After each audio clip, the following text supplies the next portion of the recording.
Skyrim is looking absolutely amazing in 2025, and that is mostly because, of course, of mods. It's not anything that Bethesda has done. Of course, usually with any Bethesda game, it's the community making the game good, not the actual company. But with that said, however, it's looking really, really good, and it's mainly because of a mod pack called Lorerim. Now, of course, there are a ton of mod packs and a ton of mods for Skyrim in general. There have always been ever since the base game, but Lorerim takes it to another level, I gotta be honest. I've been playing Lorerim for a few weeks now, and I have to say that it is, in my opinion, and for my taste in mods and the things that I like out of the game, it is by far the best set of mods and the best way to play the game currently available. That's not to say that there aren't other great mod packs out there. In fact, one of them I'm going to mention towards the end of the video also, but Lorerim focuses on a very specific way to play Skyrim, which is the way that I have personally always enjoyed the game. It's also not to say that this is the most efficient and computer-friendly way to play the game, because it definitely isn't. This is a massive mod pack with almost 4,000 mods that completely transform the game, and you need a pretty beefy PC to be able to play it. So let's talk about the mod pack. Why exactly is it so incredible? What does it specifically change about the game? And who is it targeted to? Who is it trying to appeal to with the changes that it makes? Also, why are so many people joking that this is the Elder Scrolls 6 patch to the game? That since they're not making an Elder Scrolls 6, people are just doing it themselves. Lorerim is definitely not the Elder Scrolls 6. Although it does deserve all the praise that it's getting because it's absolutely incredible, it's not really trying to be a sequel to the game. It's expanding on the game that we already know and love and revamping it in significant ways. So who exactly is this mod pack trying to appeal to? Well, on one hand, you could say just about everybody. It makes massive graphical improvements to the game and makes just about every single area look a lot more next gen. It makes everything look just a lot more beautiful. This is one of the most beautiful games I've ever played with these mods on. It also expands the game in ways that you would probably expect. It adds a ton of new quests, way more than probably you would be able to do in one playthrough. It adds a ton of new weapons and armors, a ton of new locations, a ton of new NPCs, just a lot more of everything. Which is why I say that, in a way, the mod kind of appeals to everybody in that sense, right? It makes it look better, and there's more to the game now. There's more to do in general.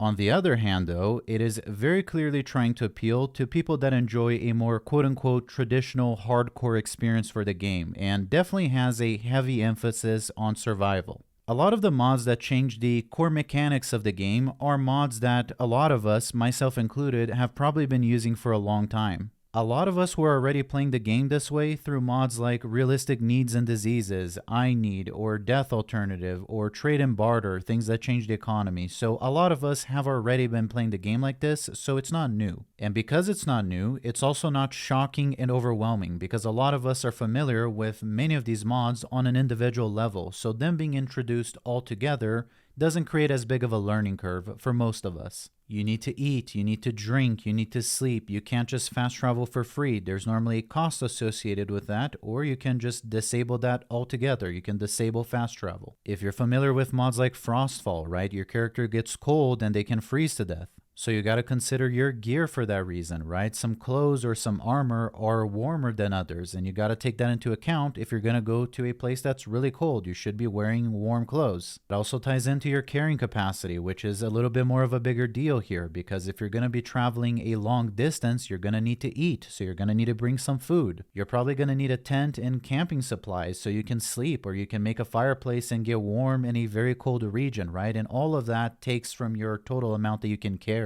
So that forces you to be strategic about what are the items and equipment that you're going to bring depending on what you're doing or where you're going to go, right? You got to plan for all of that. Another aspect that heavily ties into the planning is the way that saves work. The game and the pack is not designed for you to save scum. In fact, you're going to create all kinds of conflicts and problems with mods if you save scum the game and reload it. It's not made to do that. The idea is that when you make a bad decision or when you die, there's a consequence to that, right? You can't just reload from your previous save. There's going to be a consequence. And it also gives the game continuity. It makes things more dynamic. It gives it almost a sandbox feel to it, a survival feel. Realistically speaking, you can change a lot of these elements to your liking, right? So what exactly happens when you die, how much gold or XP you lose, all of that you can change. The economy of the game is a lot harsher and a lot more dynamic. It makes use of one of my favorite mods, which is trade and barter, that I've been using since vanilla Skyrim. It's just something that makes the economy way more dynamic and way more immersive, right? Certain external events will affect prices. Merchants will refill their stock and it'll change every so often. Depending on your affinity with the seller or your race or certain things that you've already accomplished in the game or your title in that city, all of that affects prices. Also the city and region that you're in, right? If you're in Solitude, for example, the prices are a lot more expensive, but you get more money when you sell things. So depending on where you are, the economy changes. With that said, much like just about everything here, you can tweak it to your liking. If you want to make the economy or dying something that's harsher, or there's something that by default you don't like that you want to change or enhance or take away from, you can change all of it. The one issue that can happen though is if you start installing and uninstalling mods. Unless you really know what you're doing, the list is very finicky. And that's not exclusive to this list only, right? Modding in Skyrim in general is very finicky. So if you start installing and uninstalling things and you really don't know what you're doing, you're gonna end up causing conflicts, messing up dependencies, and the load order in general. If you really know what you're doing and or you're ready for a headache, go ahead. There is a way to do it. But I gotta say, although I'm not the most knowledgeable and smartest guy in the world, I have been modding Skyrim for over a decade now, right? I do run a lot of mods on my own list. The list that I was playing on before I installed Lorerim was about 2,000 mods long, and I individually built that list mod by mod. It wasn't a pack, I made it. And even with a list that's half the size of this one, many years of experience, and a list that I'm very familiar with because I built it, I still ran into problems. So I'm not saying that it can't be done. A lot of people do it. Just be ready for a project. The nice thing is that the installer for this pack is pretty straightforward. So if you mess anything up at any point, you can just scrap the whole thing and overwrite it and set it back to base. So it's not all lost. The pack is really designed to be played as is, right? What you see is what you get, and what you get is really freaking fun. And if you want to tweak any of the mods individually, you do that from within the game. You don't go on Mod Organizer and change things. You can do it all through the menu inside of the game, and that won't mess anything up. Another really cool aspect is the combat, right? So first person and third person combat are a lot more dynamic, a lot harder, and a lot more fun, a lot more quote unquote next gen-y. Whether you love or hate Skyrim, it's pretty unanimously agreed that the combat system is pretty dated and it was pretty bad even when it was released. There's a reason why the stealth archer has always been so popular, right? Because standard melee and magic has never really been all that fun. Lorerim improves on the combat a lot, and it makes it feel a lot closer to what we've come to expect from the combat in more modern games. Another thing that gets introduced here that's different from the vanilla game is a fixed level for all enemies in the game. All NPCs, all creatures, animals, everything, they have a fixed level. So now something like an animal, like a wolf, won't be at the same level as a golem or a boss monster or even a bear for that matter. They all have their own level, which makes more sense. It never really made a whole lot of sense to me why in the vanilla game, as your character gets stronger, the wolf gets just as strong type of thing and levels up with you. Some people enjoy the vanilla experience though, and that's fine.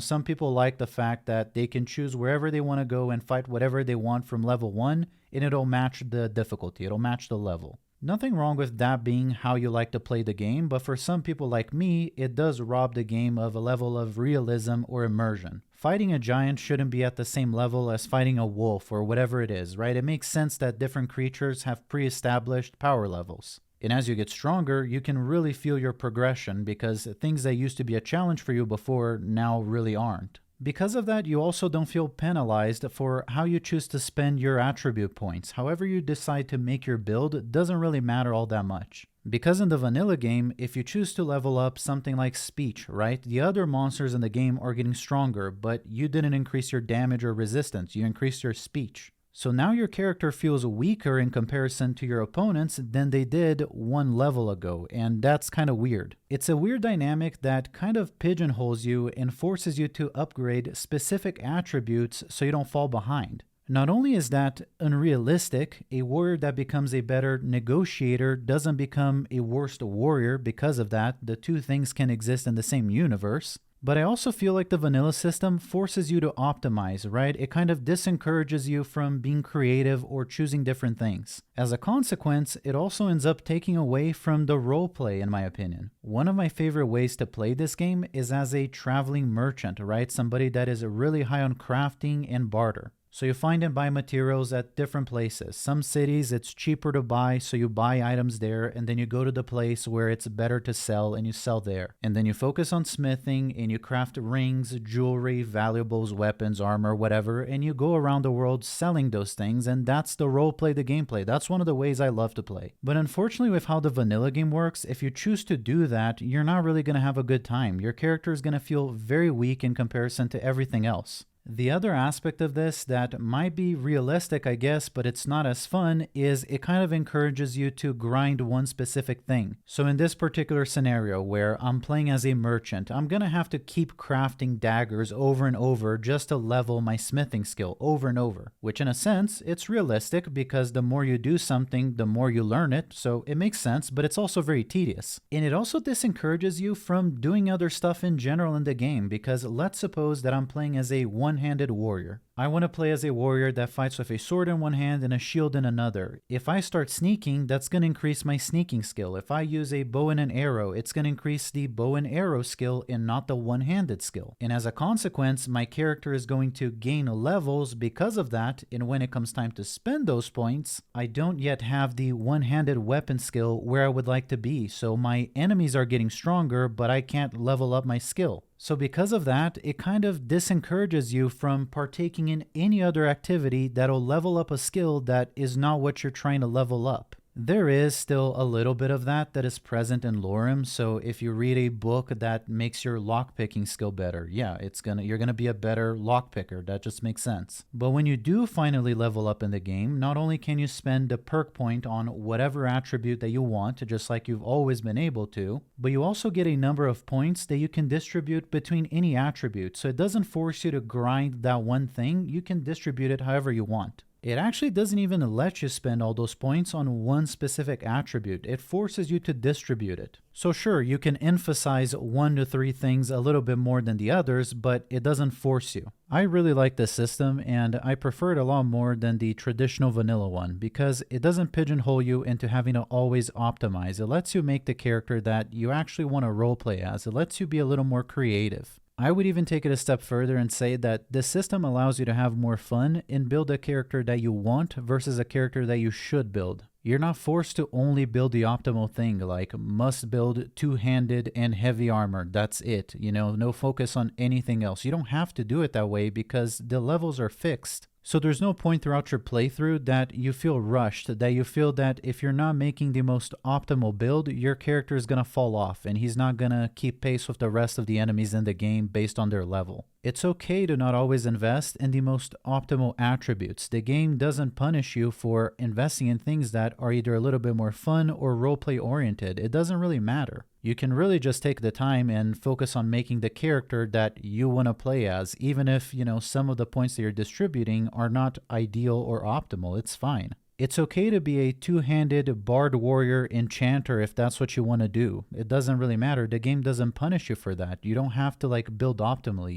You're building around the immersion, around the character you actually want to make. The main thing that I really like about Lorerim is that if you play the list and the mods the way that it was intended to be played without tweaking things too much, you're going to have a very immersive and logistic-oriented playthrough. What do I mean by that? Well, your focus is not going to be as linear. It's not going to be just about the story. It's going to be a lot more about creating your own sandbox, your own experience, If you just want to play as a merchant or as a farmer or as a whatever and you don't want to be the Dragonborn, that's perfectly fine because it does have alternate start, which is another very famous mod that I'm sure most people know about. But I'll just mention it for the people that only know the vanilla experience where you start the game as a prisoner and you're in that cart with Ulfric. Man, I haven't played the vanilla intro of this game in so long because I've always used alternate start. Alternate Start is basically a mod that lets you choose however you want to start the game. If you want to start as a member of the Companions or of the Dark Brotherhood, or if you want to start with a house, if you want to start as a farmer, if you want to start as a hunter, if you want to start rich, or if you want to start poor, you can start however you want the game, and you in fact don't have to be the Dragonborn. You don't really have to do anything whatsoever for that matter. You don't have to follow the story at all. If you're having more fun just doing the side quests and kind of making your own story, that's fine too.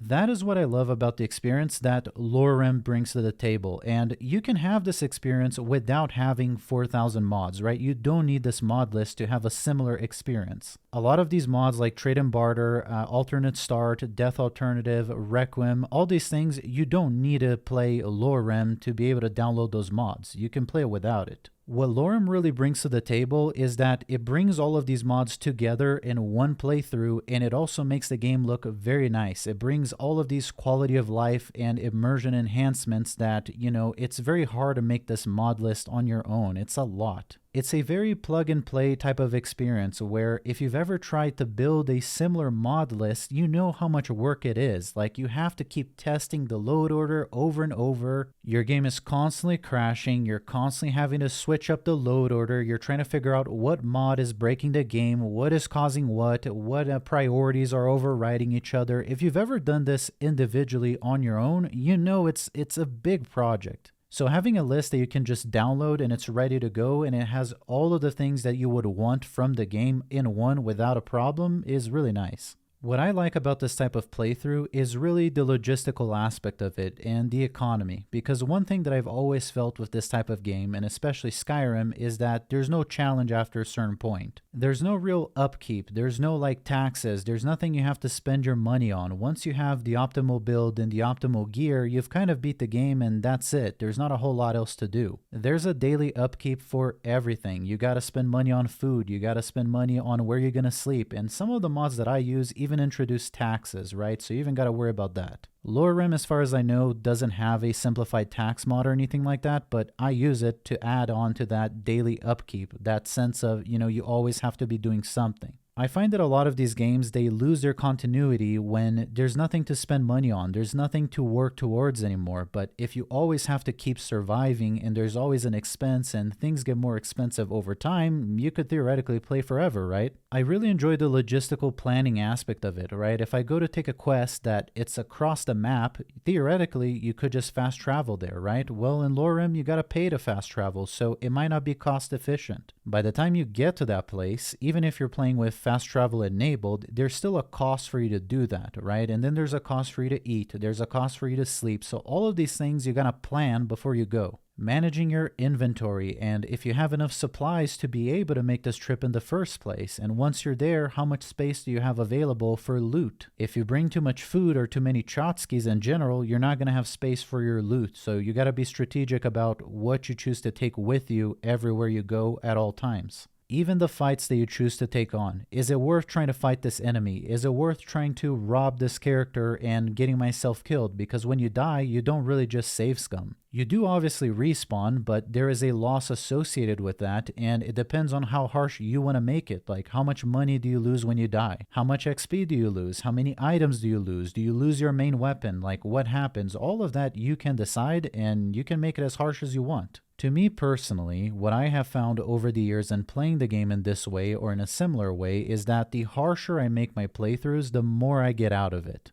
The more difficult that I choose to make the game and the harsher that I choose to make that specific playthrough, the harsher I make the rules for the playthrough, the more fun I have in the end. Because inevitably, at some point in your playthrough, you will find yourself in a place where there's not a whole lot more to do. Your character already has everything, you're very, very rich, there's no challenge. But if you tweak the game in a way where there is a constant upkeep and a constant challenge, it's a lot more engaging, and I find that even when I'm done with a playthrough, I'm ready to start a new one. It's like it never ends. Every new character that I make in every new playthrough is different than the last. Nothing is the same because I'm never really following a linear story. I'm making my story as I go. I'm, taking the challenges on as they come organically. It's not linear. That is honestly what has kept my interest in Skyrim alive for so many years. It's been like 13 years, I think, since the game has come out, and I never got tired of it because I've always played the game this way. And there's even more mods that I'm used to playing with that are not found in this list. One of them that comes to mind is Organic Factions, which is another mod that makes the game very dynamic.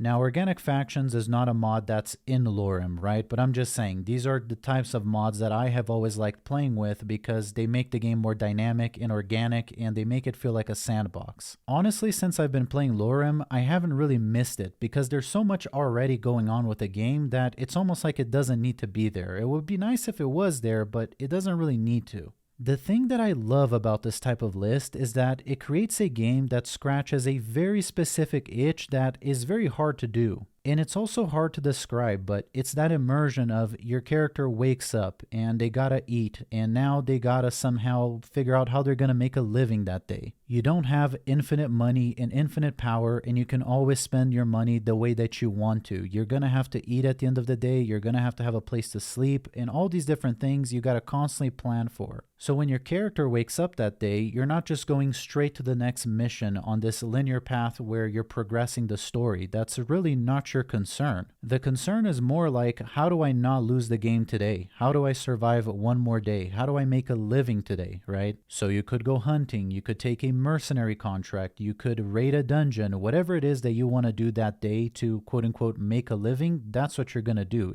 The story it almost doesn't even matter. I guess at the end of the day, it's up to you. If the story matters to you and you want to follow through with the story, you don't want to create your own, you don't have to. You can follow the traditional story. But if you kind of just want to get lost in that day, make your own adventure, make your own story that day, you can do that. And it's very it's immersive. It's almost cathartic. The quest that the game throws at you and the main storylines, all of that only matters if you want it to matter. If you don't care about it, you can completely avoid it altogether. In the vast majority of my playthroughs, I don't even do the first Dragonborn mission. I never even go to Helgen. I never even meet the Greybeards. I don't really do any of that. And that's what I love about Lorerim. It brings me the same feeling that my personal survival mod list that I've been playing with for years, now I can do it in a much better way. I can play the game the way I have always enjoyed playing, but it looks a lot nicer and the game never crashes and I don't have to worry about everything. It's just plug and play. That's what Lorerim does. If I had to do a TLDR on this, I would say that Lorerim turns Skyrim into a choose-your-own-adventure sandbox survival game. That's how I would describe it.